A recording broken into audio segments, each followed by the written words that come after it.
It's January 24th here in Seoul, and I'm Kim Dami.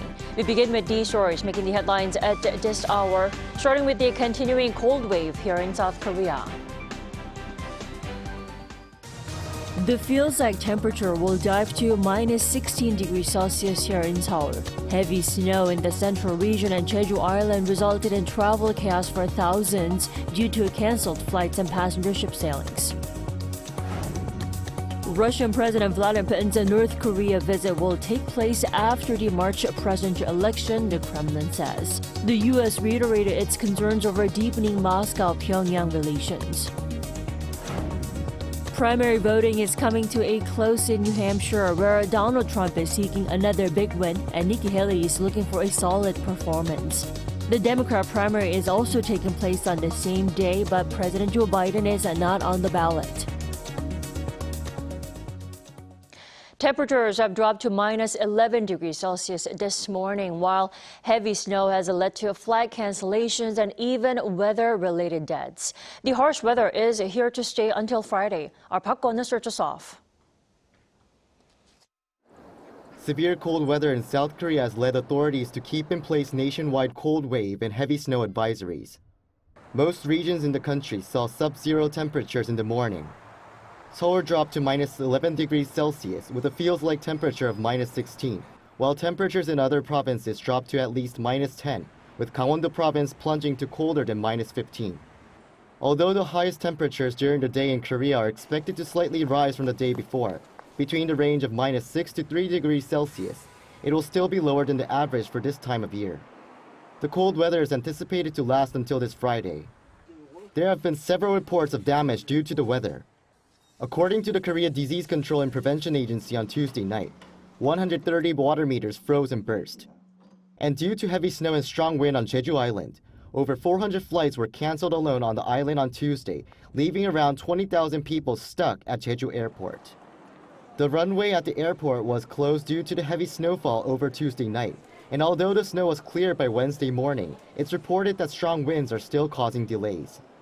And according to the KDCA, around 93 passenger ships were unable to leave port, while 144 hiking trails across the country were closed.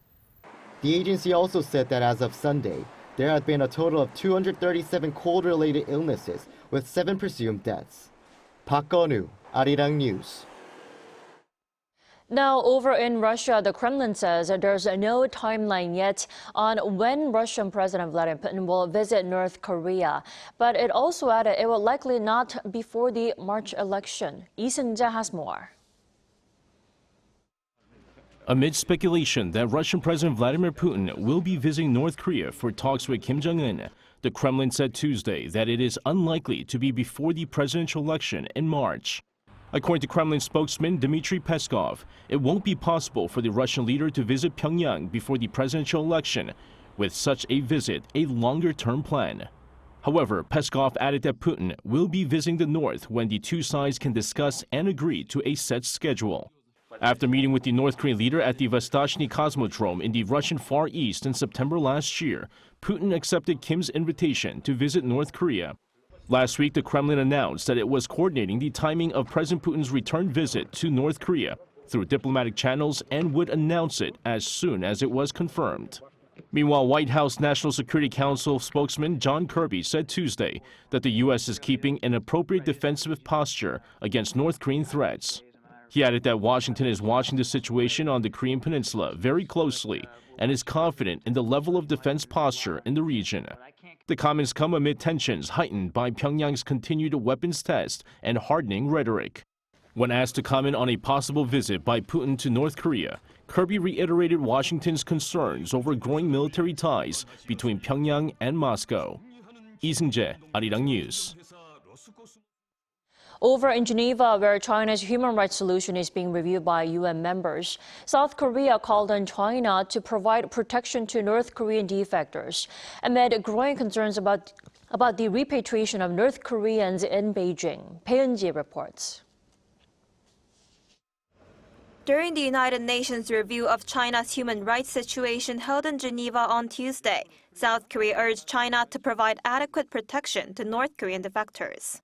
This is the first time that the country has directly mentioned the issue of the human rights of North Korean defectors during such a review of China. We recommend that China provide adequate protection to its KPs of foreign origin, including the Democratic People's Republic of Korea. South Korea's ambassador to the UN also said Seoul recommends Beijing consider adopting a national refugee law as part of its efforts to implement the 1951 Refugee Convention. Under the system called the Universal Periodic Review, or UPR, the United Nations calls for each member state to undergo a peer review of its human rights records every 4.5 years. Ahead of the review, Seoul's foreign ministry explained Tuesday that it aims to step up efforts to protect the rights of North Korean defectors. We have been actively engaging in diplomatic efforts at bilateral and multilateral levels to ensure that the North Korean defectors residing abroad can safely and quickly travel to their desired destinations. These efforts include close coordination with relevant countries and raising the issue of North Korean defectors at the international level. This comes after China reportedly deported hundreds of North Korean defectors against their will on October 9th last year. Civic groups in South Korea say as many as 2,600 people have been forcibly sent back to North Korea since last August. And the Human Rights Watch says the defectors, mostly women, could face imprisonment, sexual violence, or even death once they're back in the north. 배은지, Arirang News. United Nations Secretary General Antonio Gutteres said a two-state solution is the only way out of the crisis in Gaza, denouncing Israel's rejection of the idea. Speaking at a high-level UN meeting on Tuesday, Gutteres said it is the only way to address the legitimate aspirations of both Israelis and Palestinians. He added that Israel's clear and repeated rejection is unacceptable and would only prolong the conflict. He also called for an immediate ceasefire to allow aid delivery, hostage releases, and de-escalation in the Middle East, amid risks of broader regional conflict. Now, on the same day, heavy fighting was reported in Khan Yunis, with one of the few remaining open hospitals attacked. The Hamas-run health ministry in Gaza said Israeli tanks fired on the specialized surgery building and the emergency building of the Nasser hospital, leaving dozens injured.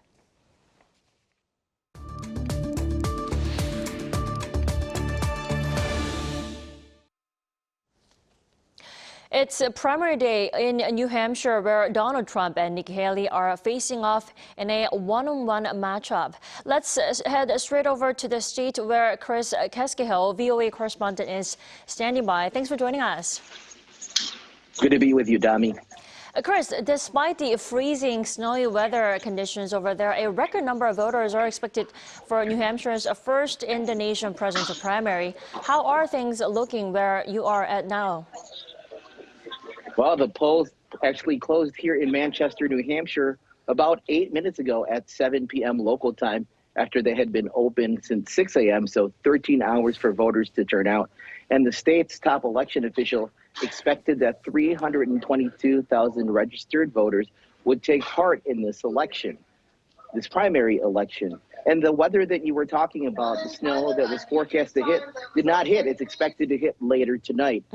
And so we are just expecting the results to come in hopefully in the next couple of hours, but we're just going to wait it out here.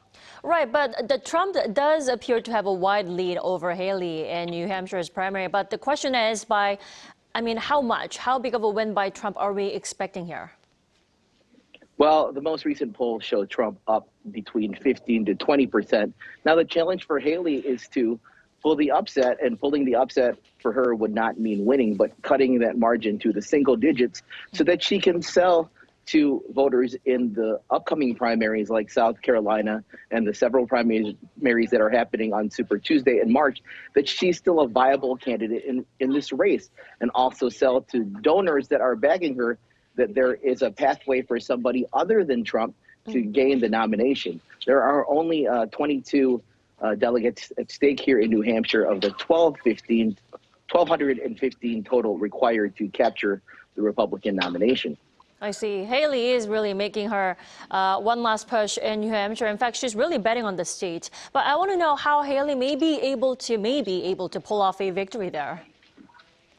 Well, she needs to run up the score with the so-called undeclared voters who make up more than 40 who make up about 40% of the electorate here in New Hampshire. That's about 344,000 voters.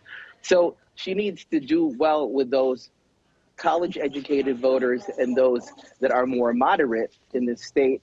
And New Hampshire has been known to pull off surprises before. She actually secured the endorsement of popular former Governor John Sununu, whose son Chris Sununu is the current governor and a top Haley supporter. Definitely. Now, with Ron DeSantis out of the race now, a clear majority of DeSantis supporters are turning to Trump as their next best option. That's going to further solidify Trump's lead in the race, isn't it? Right. I mean, that's no surprise. DeSantis had run to the right of Trump on many policy positions, especially border security at the southern border with Mexico and also on abortion. So he was really positioning himself as the Trump alternative on policy, and Haley is positioning herself as the Trump alternative, and she was selling herself as the candidate of less chaos in the White House because she says that the Trump administration just brought endless chaos. Right. Chris, before I let you go briefly, the Democratic situation this year is complicated, I have to point out, because Biden's name will not appear on the New Hampshire primary ballot. What does this mean? Could Biden still win the New Hampshire primary? Yes, and he's expected to win the New Hampshire primary because there is a very active write-in campaign. But the issue is that the delegates that Biden would win if he won the primary as a write-in candidate, the DNC is not going to recognize. And that's because they decided to shift their primary calendar and start it in South Carolina in early February because they say that the electorate in South Carolina is more diverse and more reflective of the U.S. population. Dami? All right. Thanks for the coverage today, Chris. We appreciate it. Thank you.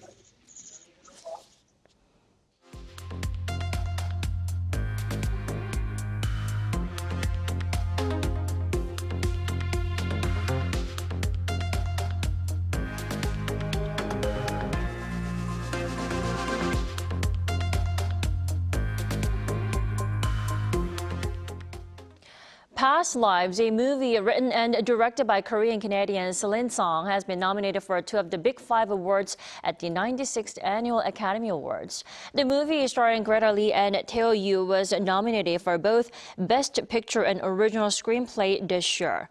Song's director debut tells the story of 2 childhood sweethearts who are briefly reunited in New York after decades apart. Meanwhile, last year's blockbuster hit Oppenheimer led Oscar nominations with a total of 13. The 96th Annual Academy Awards takes place in Hollywood on March 10th local time. And moving on to South Korea's plan to push for further growth in the cartoon and webtoon industry. The Culture Ministry said Tuesday that it will strengthen support by creating a Netflix-style cartoon platform, as the market value and exports of the cartoon and webtoon industry have been growing rapidly over the past few years. It aims to expand the market value of the industry to around $3 billion and seeks to reach $250 million in exports by 2027. Plans are also in store to host a representative cartoon festival and a global award ceremony in October, and support companies trying to expand overseas with consulting and translation.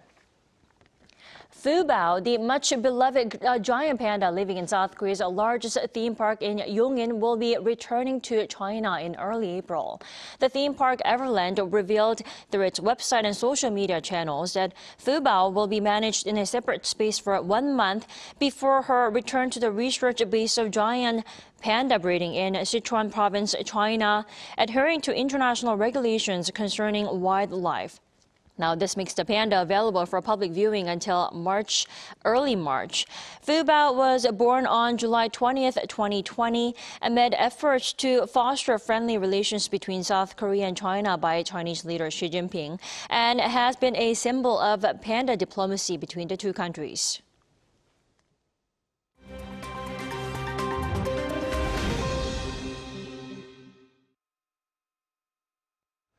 Good morning, I'm Kim Ji-young, and now we turn over to stories from around the world. We begin today in Turkey, where the country's parliament approved Sweden's NATO membership on Tuesday. The decision to ratify Sweden's accession came after 20 months of delays, which followed Sweden's application in May 2022.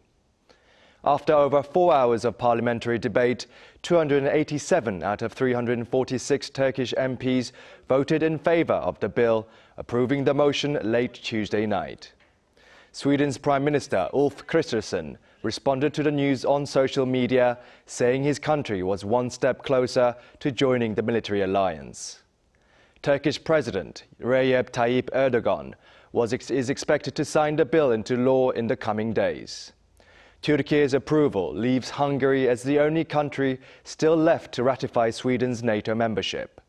Hungarian Prime Minister Viktor Orbán has reportedly invited his Swedish counterpart for negotiations on the approval of Sweden's membership.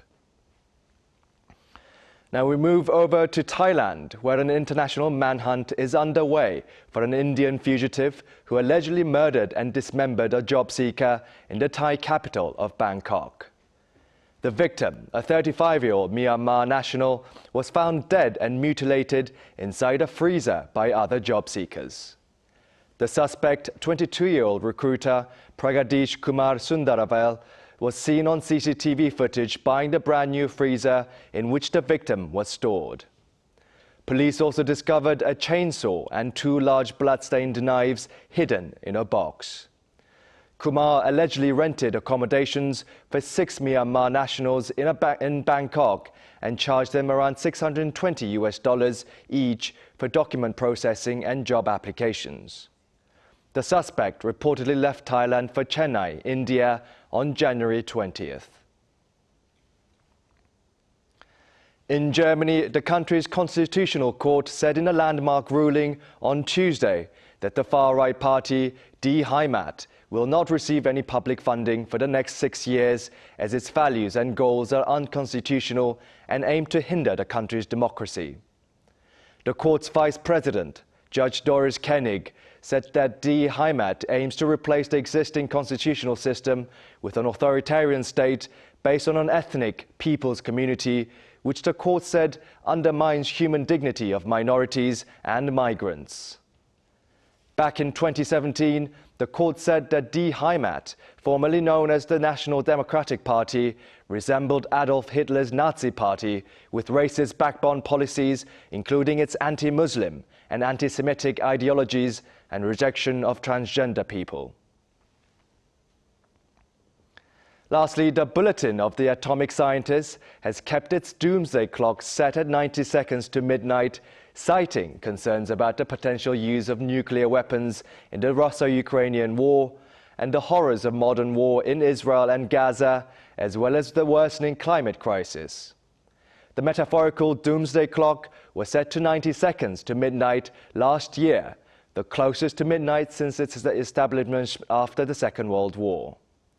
President and Chief Executive of the organization, Rachel Bronson, said that 90 seconds to midnight is profoundly unsustainable, adding that trends continue to point ominously towards global catastrophe.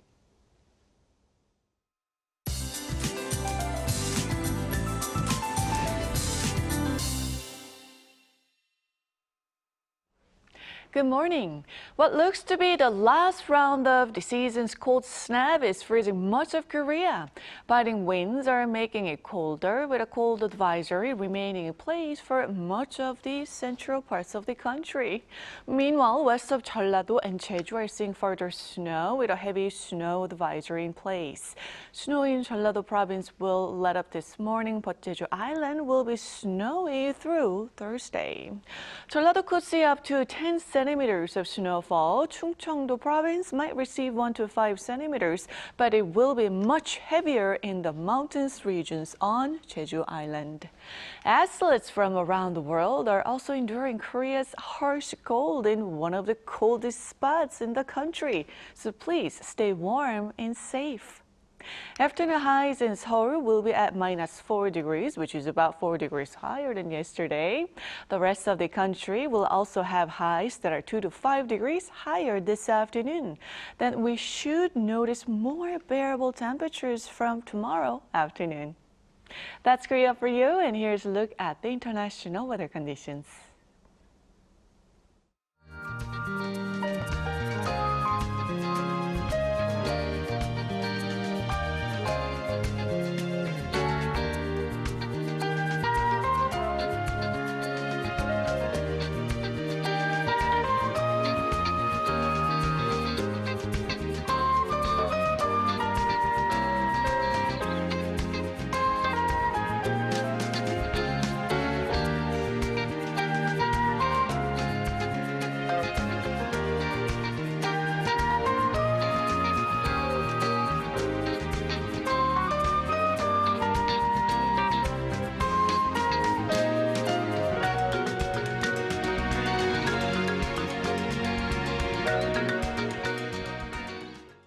We thank you for watching New Day at Arirang. We'll be back tomorrow for Thursday's edition at the same time, 9 a.m. Korea time.